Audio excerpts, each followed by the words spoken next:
Hello friends, welcome to learning sessions, and today in this video we are going to start with the IE IFS, that is Indian economy and Indian financial system, with the chapter 1 from module A, that is related to overview of Indian economy. And this would be related to the basics of Indian economy, and after that we are going to start in full pace with the IE IFS, and that is going to be very much important because IE IFS is a newly introduced exam in JAIIB over there for 2023 and onward. So do watch this full series, and for if you have been watching our videos for a while, do give this video a thumbs up, and don't forget to share this video among your friends and colleagues who have been preparing for JIIB 2023. You can enroll to the full course videos and chapter wise questions, mock test, mega mock test, and the complimentary access to the ePDF notes, and that will enable you to crack the JIIB exam in the very first attempt. So do enroll to the courses right now and start preparing for the same, and do watch the video till the end.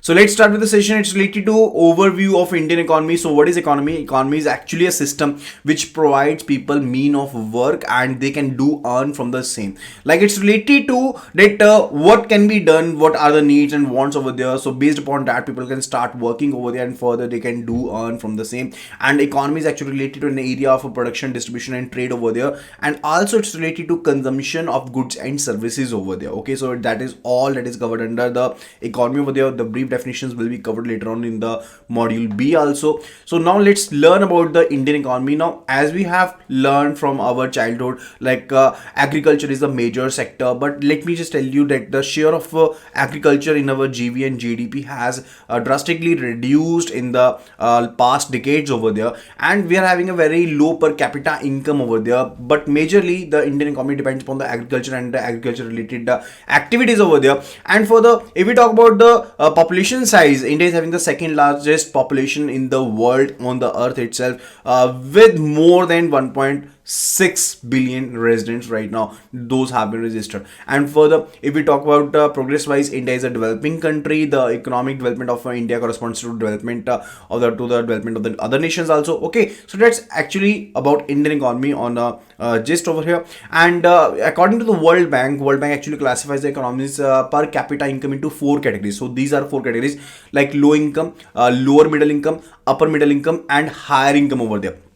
And Indian economy falls under the category of the lower middle income group over there, because we are having the per capita income of 996, ranging from $996 to 3895 USD over here. So the sign will be not hash, it will be USD over here, and that is quite low per capita income over there. And let's learn about the basic characteristics of the Indian economy. So first of all, as I told you, we are having a very low per capita real income, and there is rapid population growth. That is actually a major issue for the country, and there is high rate of unemployment over there.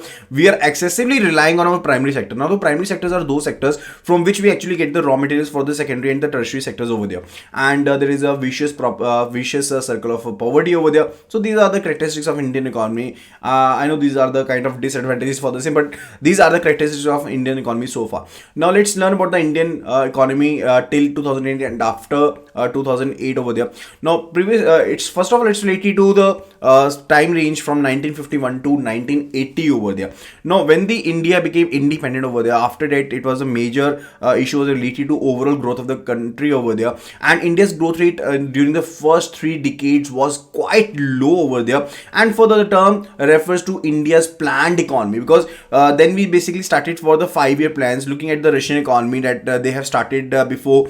We just started with the 5-year plans over there, and the range of the GDP was ranging from 3.5%, and the growth average was 1.3%. That was nothing at all, but still we managed to grow better. And in 1978, Professor Raj Krishna coined the phrase Hindu rate of growth over there to describe the slow growth of the Indian economy. That is the rate, that was the term that was coined by Professor Raj Krishna. So it can be asked in the question like, who coined the term Hindu rate of growth, or which term was coined by Professor Raj Krishna over there. So it's actually the Hindu rate of growth over there. Then it's a time range from 1980 to 1990 over there, and it's a period of economic buoyancy and further the recovery there, because we have actually recovered. I told you that for the first 3 decades we were having a very low economic growth over there, but now we have actually picked up, and further there was some recovery in the economy over there. And only during the 6th 5th year plan, that is 1980 to 1985, India could break the curse of the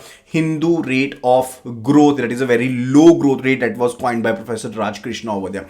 Now, high government spendings were there, which actually fueled the economy and stimulated the economy over there. It is actually one of the factor that attributed to the high economic growth rate. That why there was high economic growth rate, because government spent more, and definitely when you are spending more, definitely there will be the signs of the growth over there. Then it's related to 1992 to 2008. That is a post-reform period over there, because we know India went through a crisis in 1991. That is an economic crisis, and it is said to be the there was a adoption of LPG. LPG is actually related to the liberalization and the privatization and globalization. Now those policies were served, and those were paved, and those were quite positive for Indian economy, and further we had a higher GDP growth rates over that particular time period over there. And in fact, from 2002 to 3 to 2006 to 7 over there, India's GDP grew to 8.6% annual rate, and it actually was the world's fastest growing economy after China. So we were the second largest, we can say, economy that was growing at a very good rate over there during that particular period, when we are having a GDP rate of around 8.6% annual rate over there. Then it's a period that 2008 to 2021. Now after that, there was revolutionary policies, as a goods and services tax was introduced, and for the IBC, that is the insolvency and the bankruptcy code, was introduced. Corporate tax cuts were there, demonetization was imposed, and further there were so many things. And prior to COVID-19, because we all know that from 2000 to 2021, there were so many things those happened. Like there was actually related to those things I already told you, GST was implemented, and for the IBC was there, also the COVID was there, demonetization was there, so many things were there. So prior to COVID-19 pandemic over there, India's average economic growth was actually between 6.5%, and further structural changes were there in Indian economy during that particular period. Let's have a look about it.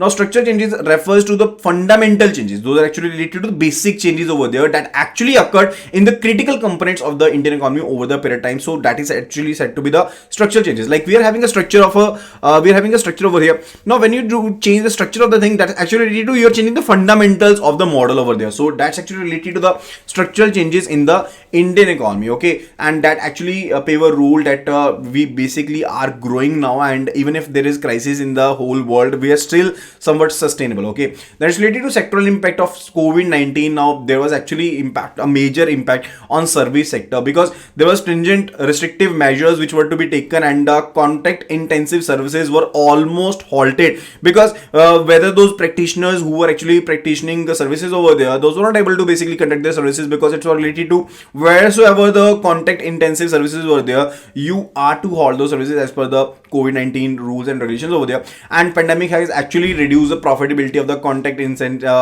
intensive businesses such as retail, trading, hotels, restaurants, gyms, etc., transportation services, transportation logistics services, education, etc. Those all actually pillars of the economy were actually halted for a while. And after that, impact on labor market. Now when the infrastructure growth was not there, definitely the labor market was also hit, and there was a severe decline during the first wave of epidemic and pandemic over there. The employment range actually hit the high of all the times over there, and labor force participating plummeting over there, and there were so many people who were not having a kind of job and daily wages over there.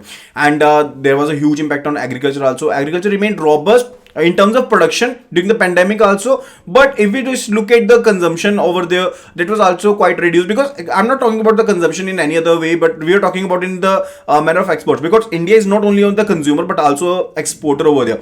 Now when we were basically consuming the things, we were not able to export the things at par when the previously we were doing so. Okay, before the pandemic I'm talking about. Okay, so there was an impact on agriculture otherwise also. So that would be all related to this particular unit. I hope that you must have liked the video. If you have liked the video, kindly do give this video a thumbs up, and do rate this video out of 10. And if you're an Android user, do download IIBF Learning Center application, and if you're iOS user, do download the My State application, or otherwise you can do visit the website iibf.info. Don't forget to use the coupon code exams, where you will be getting flat 82% off.